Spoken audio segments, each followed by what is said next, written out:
Brother வணக்கம். வணக்கம். மனிதவள மேம்பாட்டுத்துறை அமைச்சர் கில்லி சரத்குமார். கில்லி சரத் சரத்குமார் இல்லை, கில்லி சரத். கில்லி சரத் ஓட்டேரி நரி அப்படின்ற மாதிரி கில்லி சரத் அப்படின்றது வந்து இதெல்லாம் வந்து பதங்கள். நீங்கள் வந்து இதெல்லாம் வந்து ஜென்சி உடைய ஜென்ரேஷனில் நீங்கள் இருக்கீங்க, அதாவது அந்த இது இருக்கீங்கன்னு போது இதுக்கெல்லாம் நீங்கள் வந்து டியூனாயிக்கும். சொன்னால் கில்லி சரத் அப்படின்னு சொன்னால் தான் புரியும். சரத்குமார் அப்படின்னு சொன்னாலாம் புரியாது. சரி, ஒரு வீடியோ வைரல் ஆச்சு, பார்த்துருப்பீங்க. ஏகப்பட்ட ஒப்பீனியன்ஸ், ஏகப்பட்ட கருத்துக்கள், டாக்டர்கள் விளக்கம், அது அப்புறம் கூட போனவங்க விளக்கம், அப்புறம் விர்ச்சுவல் வாரியர்ஸ் விளக்கம், அதுக்கப்புறம் குழந்தையை வச்சு விளக்கம் அப்படின்ற அளவுக்குலாம் போயிட்டு இருந்துச்சு. உங்கள் மனசுக்குள்ள என்ன தோணுது? பச்சையாக சொல்லட்டுமா? இது வந்து இப்படி பூசி மொழிகி வேற மாதிரி பேசி அதெல்லாம் விட்டுருங்க. பச்சையாக சொல்கிறேன். அவன் கொக்கைன் எடுத்திருக்காங்க, அது ஆப்வியஸாக தெரியுது.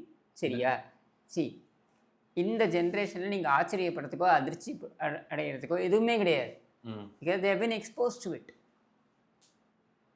சரியா? அப்படின்னும் பொழுது நீங்கள் ஆச்சரியப்படுறதுக்கு இது கெத்துன்னு அவன் பண்ணுறான், கெத்துன்னு தான் அவன் பண்ணியிருக்கான். இப்போ இதுக்கு நிறைய எக்ஸ்ப்ளனேஷன் கொடுப்பாங்க. என்னென்னா அவர் வந்து மாத்திரையை வந்து பவுடர் ஆக்கினேன். எந்த குழந்தை பெற்றவங்க எல்லாம் போய் கேளுங்க, யாராவது மாத்திரையை வந்து பொடியாக்குவீங்களா இதில் மொபைல் ஃபோன் மேலே? நீ உங்களை ஆறுதல் படுத்திக்கிறதுக்கு என்னமோ சொல்லிட்டு போ. நான் என்ன சொல்கிறேன், நீ ஆறுதல் படுத்திக்க, நீ அவனுக்கே ஓட்டு போடு, அவனை அமைச்சராக்கு, என் முதலமைச்சராக கூட ஆக்கு, அது என் பிரச்சனை கிடையாது. சரியா? ஆனால் உண்மை மாறுமா? மாறாது. பட் நீங்கள் எப்படி ஒரு முடிவு பார்த்தாலே ஏங்க பேட்டர்னை பார்த்தா தெரியலீங்க. சரியா? அவருடைய மற்ற இன்ஸ்டாலாம் எடுத்து பாருங்க. அவர் இன்ஸ்டாவை டீஆக்டிவேட் பண்ணுறாரு. ஏன் பண்ணாரு? ஏன் பண்ணுற நீ? என்னுடைய ட்விட்டர் அக்கௌண்ட் இருக்குங்க, என்னுடைய நிறைய அரசியல் நிலைப்பாடுகள் நான் எடுத்திருப்பேன். சரியா? நிறைய அரசியல் நிலைப்பாடுகள் எடுத்திருப்பேன். அந்த அரசியல் நிலைப்பாடுகளை மாறி இருப்பேன். ஆமாம், ஒரு தலைவர் திட்டிருப்பீங்க, அதுக்கப்புறம் ஆதரிச்சிருப்பீங்க, நிறைய இருக்கும். மக்களே வந்து ஒரு ஒரு ஒரு ஒரு தேர்தலில் வந்து ஒருத்தருக்கு ஓட்டு போடுறாங்க, இன்னொரு தேர்தலில் இன்னொருத்தருக்கு ஓட்டு போடுறாங்க. சரியா? அப்படின்னும் பொழுது நிலைப்பாடுகள் மாறும். ஏன்னா எல்லாமே இவால்வ் ஆகுது இல்லையா? நம்ம வந்து ஒரு தலைவரை ஒரு இடத்துல எப்படி பார்க்குறோம், அதுக்கப்புறம் எப்படி பார்க்குறோம், அதுக்கப்புறம் எப்படி பார்க்குறோன்னு இருக்குது. இப்போது 71 கருணாநிதி கொண்டாடி பார்த்தாங்க மக்கள். அது வரலாற்று சிறப்பு மிக்க ஒரு தீர்ப்பை கொடுத்தாங்க. 183 184 தொகுதிகளோ வெற்றியை கொடுத்து ஒரு வரலாற்று சிறப்பு மிக்க ஒரு தீர்ப்பை கொடுத்து.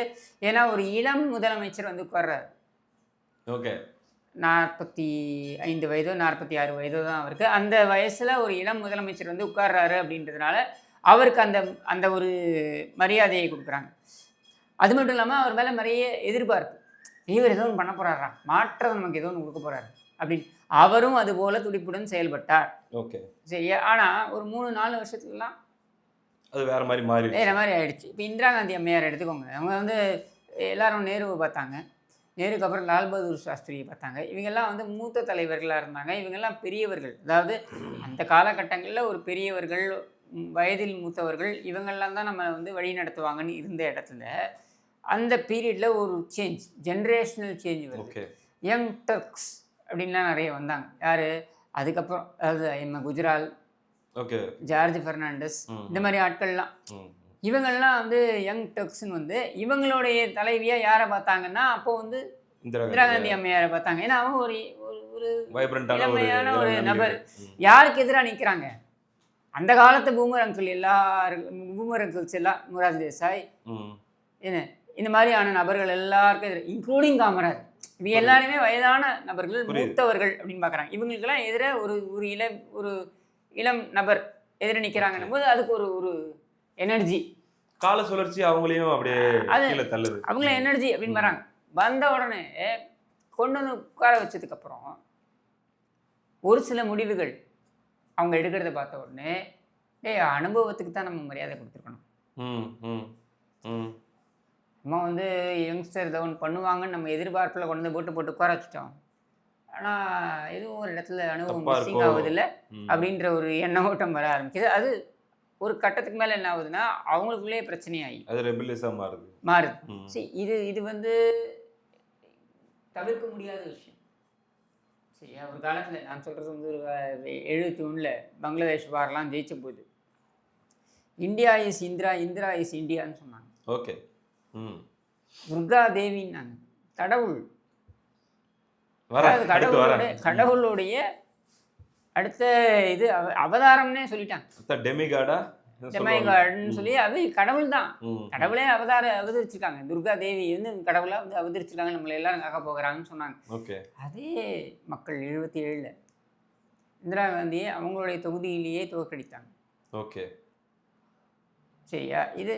இதெல்லாம் வந்து இது உலகளாவிய அளவில் நடக்கக்கூடிய விஷயங்கள். I can give you so many examples. Reload பண்ணிட்டே போகலாம். எக்ஸாம்பிள் மேலே எக்ஸாம்பிள் ரீலோட் பண்ணிட்டே போகலாம். கெனடி இறந்து போகிறார். கெனடி ஜெயிக்கும்பொழுது பார்த்தீங்கன்னா ரொம்ப தின் மார்ஜினில் தான் ஜெயிக்கிறார். ஐ திங்க் 1960 எலெக்ஷன் நினைக்கிறேன். ரொம்ப தின் மார்ஜின். அவருக்கும் நிக்சனுக்கும் ரொம்ப தின் மார்ஜின் ஜெயிக்கிறார். ஆனால் ஜெயிச்சு வந்ததுக்கப்புறம் ரொம்ப ஃபேமஸ் வராரு. பட் அவர் படுகொலை செய்யப்படும்போது லிண்டன் ஜான்சன் அவர் வந்து சவுத்தில் இருக்கக்கூடிய ஒரு சாதாரண ஒரு இவர் தான். சவுத்துலேருந்து நம்ம ரெப்ரசன்டேஷன் பண்ணணுன்னு அவரை எடுக்கிறாங்க. அவர் வந்து வைஸ் பிரசிடென்ட்னால ஆட்டோமேட்டிக்காக பிரசிடென்ட் ஆகிடுறாரு. அவர் பார்த்தீங்கன்னா வரலாற்று சிறப்புமிக்க வெற்றி. ஓகே. அப்ரஹாம் லிங்கன் கூட வெற்றி பெற முடியாது அந்த அளவுக்கான வரலாற்று சிறப்புமிக்க ஒரு வெற்றியை பெறுகிறார் அதுக்கப்புறம் அந்த எலெக்ஷனில். புரியுது. அதுக்கப்புறம் நீங்கள் பார்த்தீங்கன்னா வியட்நாம் போரில் அவர் எடுத்த நடவடிக்கைகள் அப்படின்றதுல ஏகப்பட்ட எதிர்ப்பு. எந்த அளவுக்கு அந்த எதிர்ப்பு போகுது அப்படின்னா, அவர் திரும்ப ரீஎலெக்ஷனுக்கு நிற்கலை, நான் விரும்பலைன்னு சொல்லிட்டு பின்வாங்குறார். ஓகே. சரியா? அப்போ ஒரு அதாவது வரலாற்று சிறப்புமிக்க வெற்றியை பெற்றவர். இது மாதிரி ஒருத்தன் வெற்றியே பெற முடியாதுடா அப்படின்ற மாதிரி ஜெயிச்சவன் கூட அப்படியே போன வரலாறுலாம் இருக்குது. நம்ம நாட்டு பக்கத்தில் இருக்க ராஜபக்சே எடுத்துக்கோங்க. 2009 நாடு முழுக்க, தமிழர்களை விட்டுருங்க, நாடு முழுக்க, இலங்கை முழுக்க ராஜபக்சே கடவுள் போல கொண்டாடப்பட்டார். இவ்வளோ நாள் இருந்த அந்த உள்நாட்டு போரை வந்து முடிவுக்கு கொண்டு வந்துட்டாப்புல அப்படின்னு சொல்லிட்டு கடவுள் மாதிரி கொண்டாடப்பட்டார். அவரும் ஃபொன்சேகாவும் சேர்ந்து அப்படி கொண்டாடப்பட்டாங்க. அப்புறம் 2 பேரும் முட்டிக்கிட்டாங்க, அது வேற விஷயம். சரியா? அதே ராஜபக்சே குடும்பத்தை மக்களே விரட்டி அடிச்சாங்க. எப்படி விரட்டி அடிச்சாங்க? அவங்களோட வீட்டுக்குள்ளே வந்து வீட்டை கொளுத்தி எல்லாமே நடந்துச்சு, விரட்டி அடிச்சு. ஸோ அதீத பாசத்தை மக்கள் வைக்கிறாங்கன்னாலே அது ஆபத்து. ஏன்னா அந்த பாசத்துக்கு பின்னால் எதிர்பார்ப்புகள் இருக்குது. அந்த எதிர்பார்ப்புகளை நீ பூர்த்தி செய்யலைன்னா, நீ ஏதோ கடவுள்னு நீ நினச்சிக்கிட்டு போய் உட்காந்துக்கிட்டு இருந்தேன்னா, உன்னை வந்து எந்த அளவுக்கு உங்களை தூக்கி வைக்கிறாங்களோ அதே அளவுக்கு உன்னை தூக்கி கடாசுவதற்கும், அதுவும் கடாசும் பொழுது மோசமான ஒரு விளைவுகளுடன் கடாசுவார்கள். புரியுது. ஏன்னா நீங்களாம் பிறந்திருக்க மாட்டீங்கன்னு நினைக்கிறேன். 91ல் வந்து ஸ்ரீமதி ஜெயலலிதா அகெயின் ஒரு யங் லேடி வரும்போது உண்மையாகவே கடவுள் மாதிரியே பார்த்தாங்க. ஒரு தேவதை, கடவுளால் ஆசீர்வதிக்கப்பட்டு அனுப்பப்பட்ட ஒரு தேவதை நமக்காக வந்திருக்காங்கன்னு 91ல் எல்லாரும் பார்த்தாங்க. அப்படித்தான் எல்லாருமே வரவேற்றாங்க. 95ல் எப்படி இருந்தது? 96ல் வெறும் 4 சீட் தான் ஜெயிச்சாங்கல்ல. 96ல் அவங்களே தோற்று போனாங்க. சரியா? இதெல்லாம் வரலாறு. சரியா? ஸோ அப்படி இருக்கும் பொழுது இங்கே மக்கள் வந்து உங்களை மனமும் வந்து ஏற்று உங்களுக்கு அங்கீகாரம் கொடுத்து கொண்டு வந்திருக்காங்க அப்படின்னும் பொழுது இந்த மாதிரியான செயல்பாடுகள் வெளியில் வருது அப்படின்னா, இந்த செயல்பாடுகளுக்கு உங்களுடைய பதில் என்ன? இல்லை, அதுதான் மருத்துவரே சொல்லிட்டாருல்ல, நான் மாத்திரை தான். யாரோட மருத்துவர் சொல்லிட்டாரு? அவர்கிட்ட தான் போய் ட்ரீட்மெண்ட் எடுத்தாங்களா அந்த குழந்தைக்கு. இது நான் கூட ஒரு செட்டப் பண்ணலாம் ஒரு மருத்துவர். இது எப்படி தெரியுமா? இந்த ஸ்கூலில் எக்ஸாமுக்கு போக முடியலன்ட்டு நமக்கு தெரிஞ்ச டாக்டர்கிட்டேருந்து ஒரு மெடிக்கல் சர்டிஃபிகேட் வாங்கி காமிக்கிறது இருக்குல்ல, அப்படித்தான் இது. என்ன பண்ணணும்னு சொல்ல நான் என்ன பண்ணணும்னு சொல்ல வரேன்றதை விட நீங்கள் புரிஞ்சுக்கோங்க. மக்களை பொறுத்த வரைக்கும் நீங்கள் நல்லா புரிஞ்சுக்கோங்க. மக்கள் கில்லி சரத் அப்படின்னு பார்த்துலாம் ஓட்டு போடல. விஜய். சரியா? விஜய் அப்படின்றவருக்கு ஓட்டு போட்டிருக்காங்க. விஜய் அப்படின்றவர் மாற்றத்தை கொடுப்பார் அப்படின்ற நம்பிக்கையில் ஓட்டு போட்டிருக்காங்க. சரியா? அப்படி வந்து இங்கே வந்து உட்கார்ந்துருக்க நபர் இதே கில்லி சரத் பிளாக் டிக்கெட் கொடுத்துருந்தவன் தான். தெரியும், நானும் கேள்விப்பட்டிருக்கேன். சரியா? இதே கில்லி சரட்டை பிளாக் டிக்கெட் எனக்கு தெரிஞ்சவங்களே வாங்கினவங்களாம் நிறைய பேர் இருக்காங்க. ஆமாம், கேள்விப்பட்டேன். அதனால நான் கில்லி சரத்தை வந்து கேவலமாக நினைக்க போகிறதில்ல. ஏன்னா பிளாக் டிக்கெட் வாங்குறவனே கேவலப்படல, விற்கிறவன் ஏன் கேவலப்படணும்? விற்கிறவன் ஏன் அசிங்கப்படணும்? புரியுது. அவன் நீ வாங்குறதுனால தானே அவன் விற்கிறான். சரியா? அதனால் அது தப்பு கிடையாது. அதை நான் தப்புன்னு சொல்லப்படுதில்ல. அது சட்டப்படி குற்றமாக இருக்கலாம். ஆனால் வாங்குறத நார்மலைஸ் பண்ணிட்டீங்க. இப்போ விற்கிறதையும் நார்மலைஸ் பண்ணுங்க. எத்தனை பேர் சோஷியல் மீடியாவில் வந்து போட்டிருக்காங்க, நான் 2000 ரூபா கொடுத்து வாங்கினேன், 3000 ரூபா கொடுத்து வாங்கினேன்ட்டு ஷேர் பண்ணுறாங்கல்ல. இந்த அமைச்சர்கிட்ட நான் வாங்கியிருக்கேன், இதுக்கு முன்னாடி இந்த அமைச்சர்கிட்ட வாங்கியிருக்கேன். நான் என்ன கேட்குறேன்னா, இல்லை இவங்களாம் அமைச்சராகிறதுக்கு முன்னாடி அதுதாங்க இப்போ அமைச்சராக இருக்கிற இவங்க கிட்ட இதுக்கு முன்னாடி வாங்கியிருக்கேன். படத்துக்கு போகும்போதே நான் 2000 ரூபாய் மச்சான், நான் 2000 ரூபாய்க்கு வாங்கியிருக்கேன், நான் 3000 ரூபாய்க்கு வாங்கியிருக்கேன். It shows very clearly that you have normalised it. Okay, சரியா? பிளாக் டிக்கெட் வாங்குறவன் ஓட்டு போடலான்னா உனக்கு பிளாக் டிக்கெட் விற்கிறவன் அமைச்சராகவும் வரலாம், எம்எல்ஏவும் வரலாம். ஒரு தப்பும் கிடையாது. Okay, that's how I look at it. சரி, பதவி பறிக்கணும்னு சொல்றாங்களே, இப்போ அதுதான் நான் சொல்கிறது. என்னன்னா, அது தேவையா? நீங்கள் சட்டப்படி பார்ப்போம். சட்டப்படி நீங்கள் வந்து அவரை லாக் பண்ண முடியுமான்னா முடியாது.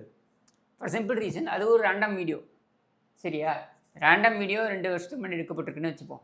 2 வருஷம் முன்னாடி ஏதோ ஒரு பவுடரை வந்து அவர் வந்து பண்ணுறாரு, இது பொடியாக்குறாரு. பவுடர்னு கூட சொல்ல முடியாது, மாத்திரை. அவரை பொறுத்த வரைக்கும் ஒரு மாத்திரையை அவர் பொடியாக்குகிறார்.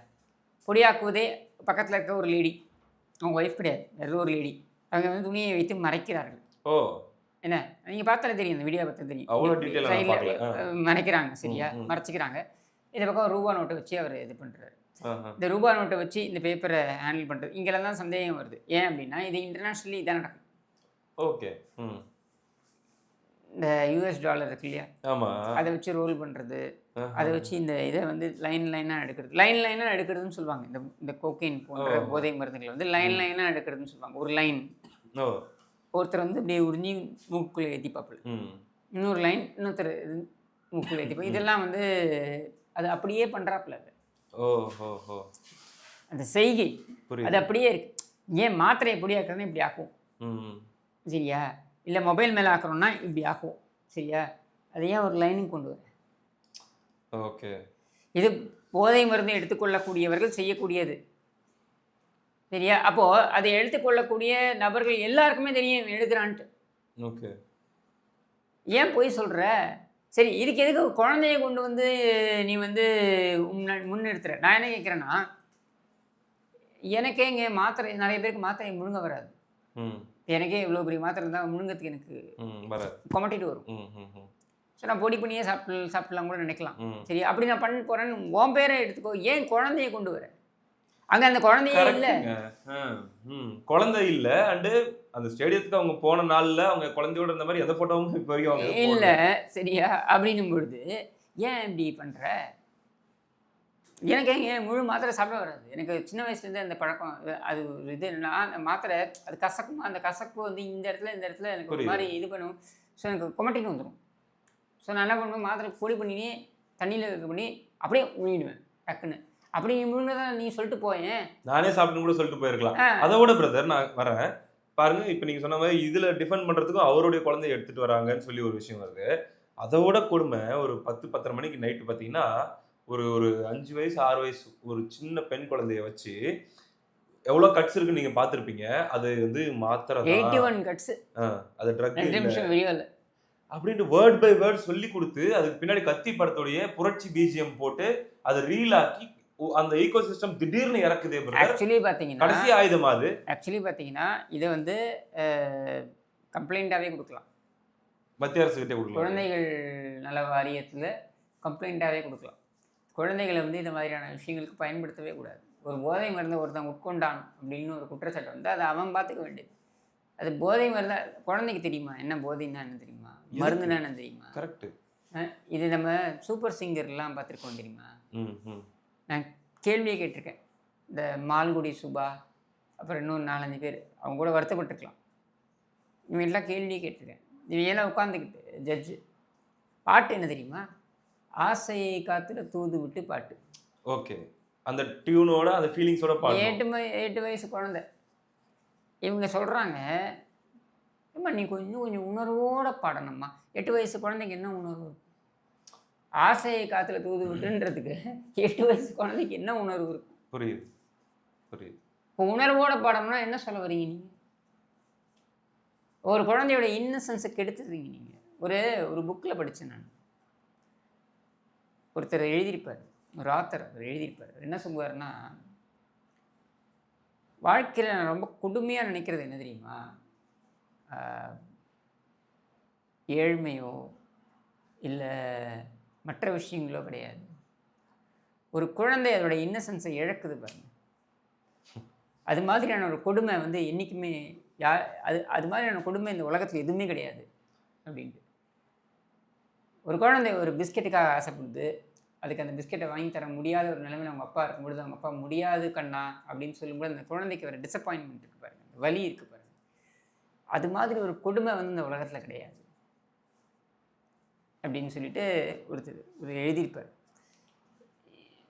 அது மாதிரி தான் நான் பார்க்குறேன். இது குழந்தைங்களை நீ வந்து இது மாதிரியான விஷயங்களுக்கு தயவு செஞ்சு, அதாவது இது ஒரு பெருமை நினைக்கிறேன். இங்கே நிறைய பேர் அப்படின்னு நினைக்கிறாங்க. சரியா? நான் குழந்தைங்களுக்கு கஷ்டத்தை புகுட்டலாம். அப்போது அந்த ஆத்தர் எப்படி எழுதுலாம் பாருங்க. இந்த கஷ்டம் கூட அந்த குழந்தைக்கு வரதை பார்க்கும்போது எனக்கு கஷ்டமாக இருக்குது. அந்த குழந்தையை எதிர்கொள்ளக்கூடிய முதல் டிசப்பாயின்மெண்ட், அந்த குழந்தையை எதிர்கொள்ளக்கூடிய முதல் ஏமாற்றம், முதல் வலி, இதெல்லாமே எனக்கு அந்த அளவுக்கு சென்சிட்டிவாக அவன் இருந்திருக்கான் பாருங்க. சரியா? ஸோ அப்படி இருக்கும்பொழுது ஒரு குழந்தைய நீ வந்து என்ன பண்ணி வச்சுருக்க? இன்னைக்கு இருக்கிற குழந்தைங்களை என்ன பண்ணி வச்சுருக்கீங்க நீங்கள்? பிரதர், இது நான் ஓப்பனாகவே கேட்டுறேன்.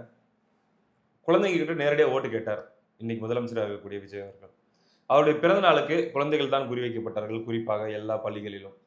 அது தொடர்ந்து பார்த்தீங்கன்னா இவங்களுக்கு பிரச்சனைன்னு வரும்போதெல்லாம் குழந்தைகள் பின்னாடி ஒளிஞ்சிக்கிட்டு குழந்தைகளை வச்சு ஒரு மேனிபுலேட் பண்ண ட்ரை பண்றது, குழந்தைகளை வச்சு ஒரு சிம்பத்தி கிரியேட் பண்ண ட்ரை பண்றது. அதுதான் நான் சொல்றேங்க. நீ வந்து யூ ஆர் மேன் இனஃப்னா நீ என்ன சொல்லணும்? நான் சும்மா நான் கெத்துக்காக பண்ணேன், தக் லைஃப்னு போடுறேன். என்ன அசிங்கமாகவே கேட்குறேன், என்ன எதுக்கு நீ தக் லைஃப்னு போட்டாங்க? தக் லைஃப்னு போட்டு உன்னோட ஃப்ரெண்ட்ஸுக்கு மட்டும் நீ ப்ரைவேட்டாக ஷேர் பண்ணுற, எதுக்கு? கெத்து காமிக்கிறதுக்காக.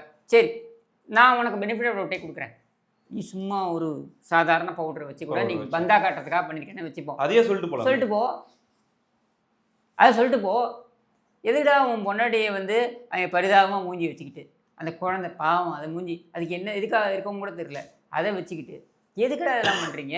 எவன் ஒருத்தன் தன் மனைவி பின்னாலும் தன் குழந்தை பின்னாலும் ஒழிந்து கொண்டு எதிர்வினை ஆற்றணும்னு நினைக்கிறானோ, அவன் எந்த காலத்தில் இந்த சமுதாயத்துக்கு நல்லது பண்ண முடியும்னு நினைக்கிறீங்க?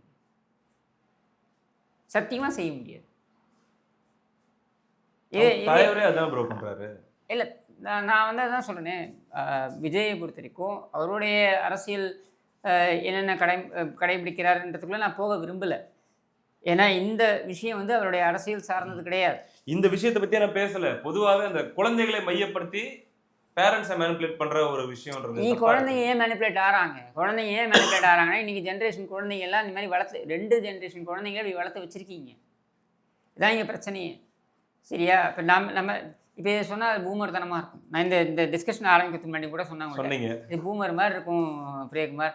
நான் பேசி அவங்க வந்து அப்படி தான், ஏன்னா இந்த society is not ready to listen அப்படின்னும்போது நீ அதை போய் இது திணிக்க முடியாது. அவள் அதை தான் விரும்புகிறான்னு நம்ம போய் எப்படி திணிக்க முடியும்? பட் நம்ம சொல்லலாம், இங்கே பிரச்சனை இருக்குது, I believe there is a problem here அப்படின்ட்டு. என்னென்னா, நான் குழந்தையாக இருக்கும்பொழுது, நான் சொல்கிறது வந்து ஒரு 4 வயசோ 5 வயது இருக்கும்பொழுது எங்கள் அப்பா வந்து ஹிண்டு பேப்பர் அவர் படிப்பார். அந்த ஹிண்டு பேப்பர் என்கிட்ட வந்து கொடுத்து, இது பார், இது படின்னு. என்ன படிக்க முடியும்? 4 வயசு 5 வயசுல என்ன தெரியும்? ஒன்றும் தெரியாது. படம் தான் பார்ப்பேன் உட்காந்து. பட் அதை பார்க்கும்பொழுதெல்லாம் அதை பார்த்து ஹிண்டு பேப்பரை பார்க்கணுன்ற அந்த எண்ணம் வந்து டெய்லி காலையில் வர ஆரம்பிச்சிது. நீ நம்ப மாட்டீங்க, 7-8 வயசு இருக்கும்போது என்னால் படிக்க முடியும். ஐ ஸ்டார்டட் அதில் இருக்க ஒன்று எழுத்து கூட்டி படிக்க ஆரம்பித்தேன். ஒரு 10-12 வயசு இருக்கும்பொழுது பார்த்தீங்கன்னா என்னால் சரளமாக படிக்க முடியும், டாப் டு பாட்டம் அப்படின்ட்டு. நிறைய வேர்ட்ஸ்க்கு என்ன அர்த்தம் எனக்காக ஒரு டிக்ஷனரி வாங்கி கொடுத்தார். ஒரு தனியார் நிறுவனத்தில் ஒர்க் பண்ணியிருந்தார். இதை தவிர வந்து அவருக்கு எக்ஸ்ட்ரா இன்கம் வரணுன்றதுனால என்ன பண்ணார்னா, ஒரு சிட் ஃபண்டில் ஏஜெண்ட்டாக இருந்தார். ஸ்ரீராம் சிட் ஃபண்ட் ஒரு ஏஜென்ட். அந்த ஸ்ரீராம் சிட் ஃபண்டில் என்ன பண்ணுவாங்கன்னா, இது கொடுப்பாங்க, கிஃப்ட்டு.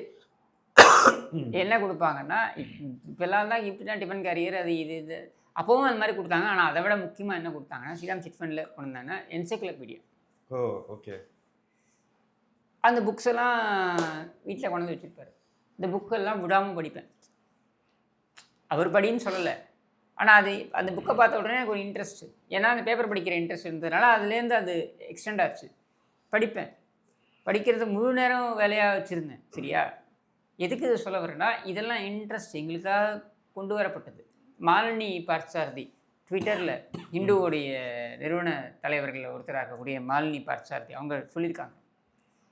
நிர்மலா பெரியசாமி வந்து நிர்மலா சீதாராமன் நிர்மலா பெரியசாமி நிர்மலா சீதாராமன் நம்ம நாட்டின் நிதியமைச்சர் வந்து நேற்றுக்கு சென்னை வந்திருக்காங்க. ஹிகின் பாதம்ஸ் போயிருக்காங்க. Book one of the oldest book இது ஷாப் இங்கே சென்னையில். அங்கே போயிருக்கும் பொழுது இவங்க ஃபோட்டோ எடுத்திருக்காங்க. அப்போ போகும்போது அவங்க மேலே எழுதுகிறாங்க, எங்கள் குடும்பத்தில் கட்டாயப்படுத்தப்பட்டு நாங்கள் வந்து அனுப்பப்பட்டோம் ஹிகின் பாதம்ஸ் புக்கப்படி அப்படின்னு சொல்லிட்டு அப்படின்னு. சரி, இந்த மாதிரி தான் குழந்தைகள் வளர்ந்துருக்காங்க இந்த காலகட்டங்களில். லைப்ரரிக்கு போகிறது முக்கியமான ஒரு வேலையாக பார்க்கப்பட்டது. இன்றைக்கி எத்தனை பேர் லைப்ரரிக்கு போகிறாங்க? எத்தனை குழந்தைகள் லைப்ரரிக்கு போகிறான்? யூபிஎஸ்சி படிக்கிறவன் போகிறான், டிஎன்பிஎஸ்சி படிக்கிறதுக்கு போகிறவன் போகிறான். மற்றபடி அவனால் லைப்ரரிக்கு போய் பார்த்துருக்கீங்களா? ஃப்ரைடே சாட்டர்டே ஆச்சுன்னாக்கா நேராக கொண்டு போய் மாலுக்கு கூட்டு போகிறது, அந்த மாலில் கூட்டு போய் அந்த படத்தை பார்க்க வைக்கிறது. தவிர்த்து வேறு ஏதாவது என்டர்டைன்மெண்ட் இங்கே இருக்கணும்னு இருக்கா? எல்லாமே டிஜிட்டல் தான், எல்லாமே வர்ச்சுவல் தான். இன்றைக்கி டிஜிட்டல் வர்ச்சுவலில் நீங்கள் எதை வேணாலும் பார்த்துக்கலாம், எதை வேணாலும் படிக்கலான்னு இருக்குது. எத்தனை பேர் படிக்கிறான் தேடி?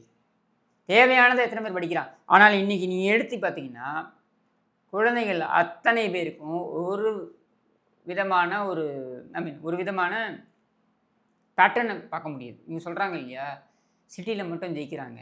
எப்படி ஜெயிக்கிறீங்க நீங்கள்? இந்த ஜென்ரேஷன் 2 ஜென்ரேஷனாக இந்த விஜயை பார்த்து இந்த படங்களை பார்த்து இந்த படங்களை சன் டிவியிலேருந்து எல்லாத்துலேயும் சன் மியூசிக்லேருந்து சன் டிவிலேருந்து தினம் பார்த்து டியூனானவங்க தான் போய் அங்கே ஓட்டு போடுறாங்க. அவங்களுடைய பசங்களையும் அதே மாதிரி வளர்க்குறாங்க. இதுக்காக ஸ்கூல்லையும் கொண்டு போய் நீங்கள் அந்த திணிக்கிறீங்க. இதெல்லாம் ஒரு பேட்டர்னாக பண்ணுறீங்க. இதில் நீங்கள் வெற்றி பெறுறீங்கன்னே வச்சுப்போம். நீங்கள் வெற்றி பெறீங்க, நீங்கள் இது ஆட்சியாக அமைக்கிறீங்கன்னே வச்சுப்போம்பா. பட் 3 ஜென்ரேஷன் குழந்தைகளை நீங்கள் ஸ்பாயில் பண்ணி வச்சுருக்கீங்க. உன் குழந்தையே உனக்கு ஃபேன் இல்லை. I don't want to get into anybody's personal. But உன் குழந்தையே உனக்கு ஃபேன் இல்லை. உன் குழந்தைய நீ எங்கே படிக்க வச்சுருக்க? இன்டர்நேஷ்னல் ஸ்கூலில் படிக்க வச்சுருக்க. உன் குழந்தைய எங்கே படிக்க வச்சுருக்க? கான்வென்ட்டில் படிக்க வச்சுருக்க. அதனால் அவன் உன்னுடைய ஃபேன் அப்படின்றதுல அவன் சிக்கலை. உன் குழந்தையே உன்னுடைய ஃபேனில் சிக்கலை. மற்ற குழந்தைங்களாம் சிக்கிறத நீ ரசிக்கலாமா? நீ வரவேற்கலாமா? இவ்வளோதான் கேள்வி. உங்கள் குழந்தையும் உன் ஃபேன் கிடையாது. இப்போ நீங்கள் நடிகர் திலகம் சிவாஜி கணேசன் எடுத்துக்கிட்டீங்கன்னாக்க அவருடைய 2 பசங்க பிரபு ராம்குமார் அவருடைய ஃபேன். அவரை அப்படியே எமுலேட் பண்ணியிருப்பாங்க. நீங்கள் பார்த்தீங்கன்னாக்க சரி, எம்ஜிஆர் குழந்தையும் கிடையாது. இருந்தாலும் அவங்களுடைய சுற்றி இருக்கக்கூடிய சுற்றம் அவருடைய ஃபேன். உன் குழந்தையோட ஃபேன் கிடையாது. ஏன் இல்லை? ஏன்னா அவங்க நீங்கள் சரியாக படிக்க வச்சுருக்க. உன் படத்தை பார்த்து உங்கள் பையனுக்கு சோறு ஊட்டினாங்களா அவங்க வீட்டில்? உன் குழந்தைங்க உன்னோட ஃபேனாக இல்லையே. அவங்க படிச்சிருக்காங்க. யாருக்கும் ஃபேனாக இருக்கக்கூடாதுன்ற தெளிவாக அவங்களுக்கு இருக்குது. உன் குழந்தைக்கு உன்னுடைய படத்தை காமிச்சு நீ சோறு விட்ருக்கியா? இல்லை. உன் குழந்தைங்களுக்கு உங்கள் தாத்தா நீ கொடுக்க மாட்டான். நீ 400 கோடி வச்சுருக்கியா, 500 கோடி வச்சுருக்கியா, 600 கோடி வச்சுருக்கியா, நீ வச்சுருக்க. உங்கள் தாத்தா எஸ்.ஏ. சந்திரசேகர் அவர் 300 கோடி அவருடைய உழைப்பில் அவர் சம்பாதிச்சு வச்சுருக்காரு. சரியா?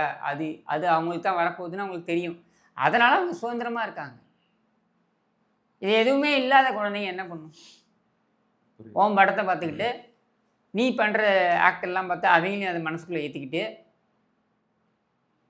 நீ வந்து பாரில் குடிச்சிட்டு நீ வந்து டான்ஸு போடுற அப்படின்னா அதே மாதிரி அவனுங்களும் இமிலேட் பண்ணிக்கிட்டு, நீ சிகரெட் பிடிக்கிறேன்னா அவங்களும் சிகரெட் பிடிச்சிக்கிட்டு, நீ சரக்கு அடிக்கிறேன்னா அவங்களையும் சரக்கு அடிச்சுக்கிட்டு, நீ வந்து போதையை கூட பயன்படுத்தி வர மாதிரி காமிப்பனா அதையும் அவங்க கெத்துன்னு நினச்சிக்கிட்டு, இல்லை ஆளுங்களாம் இப்படி வந்தவன் தான் அந்த கில்லி சரத். உன் பிளாக் டிக்கெட்டை விற்று அதை வச்சு ஒரு குழப்பம் நடத்திக்கிட்டு இப்படி வர வந்தாமல் உன் பையன் பிளாக் டிக்கெட் விற்று ஏற்றுப்பியா நீ? எதுக்க மாட்டேன்ல. உன் பையன் வந்து ஒரு லைக்கா மாதிரியான ஒரு ப்ரொடியூசர்கிட்டே நீ உங்கூட இல்லைன்னா கூட லைக்கா மாதிரி ஒரு ஆள் வந்து ப்ரொடியூஸ் பண்ணணுன்ற அளவுக்கு நீ கூடல. ஊர் குழந்தைங்களும் அந்த மாதிரி தானே. உண்மையிலேயே நீ எல்லார் வீட்லேயும் அண்ணனாக இருப்ப அப்படின்னு நீ சொல்ல போகிறேன்னா, எல்லார் வீட்லேயும் தாய்மாமனாக இருப்ப நீ சொல்ல போகிறேன்னா, இதெல்லாம் நீ ஒத்துப்பியா? உனக்கும் உன் பொண்ணு இருக்குல்ல, உன் பொண்ணு இன்னொருத்தரை பார்த்து அவர் தான் நான் கல்யாணம் பண்ணிக்கணும்னு நினைக்கிறேன் அப்படின்னு சொன்னால் நீ ஏற்றுப்பியா? ஏற்கனவே கல்யாணம் ஆகி குழந்தை இருக்கிற ஒரு ஆளை பார்த்து அவரை தான் நான் கல்யாணம் பண்ணணும்னு நினைக்கிறேன் அப்படின்னு மைக்கில் வந்து பேசி ஹான்னு சிரிச்சா நீ ஏற்றுப்பியா? ஏன்? அப்போது நீ வந்து எல்லார் வீட்லேயும் நீ இருக்கிறது இருக்கட்டும், நீ யார் எப்படி இப்படி வளர்த்து வச்சுருக்கே அவங்கெல்லாம் உன் வீட்டில் இருந்தால் எப்படி இருக்குன்னு யோசிச்சியா? ஏன்னா இந்த கேள்வி நான் எல்லாரை பார்த்து கேட்பேன். ஏன்னா இவங்க தலித் வீட்டுக்குள்ளே போய் சாப்பிட்றது, குறவர் வீட்டில் போய் சாப்பிட்றது. என்னைக்காவது அவங்கள உன் வீட்டுக்கு கூட்டு சாப்பாடு போட்டுருக்கியான்னு கேட்பேன். டைனிங் டேபிள் உட்காந்து புரியுது. துர்கா ஸ்டாலின் வந்து ஸ்டாலினுக்கு பரிமாறுற மாதிரி வீடியோ பார்க்குறோம். வெள்ளித்தட்டில் வச்சு பரிமாறுற மாதிரி பார்க்குறோம். சரிங்களா? இதே மாதிரி துர்கா ஸ்டாலினுக்கும் ஒரு தலித் சகோதரருக்கும் பரிமாறி பார்த்துருக்கீங்களா? ஆனால் ஸ்டாலின் அந்த வீட்டுக்கு தலித் வீட்டுகளுக்கு போகும்போது அவங்க வீட்டில் பெண்கள்லாம் வந்து பரிமாறணும் ஸ்டாலினுக்கு. இப்போ இதே கேள்வி நான் விஜயை பார்த்து கேட்குறேன். நீ எல்லார் வீட்லேயும் அண்ணனாக இருக்கிற தம்பியாக இருக்கிறத விட்டோம், எல்லாரும் நீ வளர்த்து வச்சிருக்க ஆளுங்க இவங்கெல்லாம் உன் வீட்டில் குடும்ப உறுப்பினர் தான் நீ ஏற்றுப்பியா? இப்படிலாம் பேசுகிறவங்களை நீ ஏற்றுப்பியா? அவர் எத்தனை பேரை வச்சுருந்தாலும் எனக்கு பிடிக்குங்க அவரை அப்படின்னு ஓம் பையனோ ஓம் பொண்ணோ உன்னை பார்த்து சொன்னால் நீ ஏற்றுப்பியா? Simple question. நான் வந்து விஜய் மேலே வன்மத்தை கொட்டணுன்ட்டோ இல்லை வெறுப்பை கொட்டணுன்ட்டோ அதெல்லாம் சத்தியமாக கிடையாது. நீ என்னை திட்டுறப்பனா திட்டிக்க, உங்களுடைய இந்த ஃபேன் குரூப் வந்து என்னை திட்டுறதுனா திட்டிக்க. ஆனால் மனசாட்சி இருப்பவர்கள் இது யோசிக்கணும்.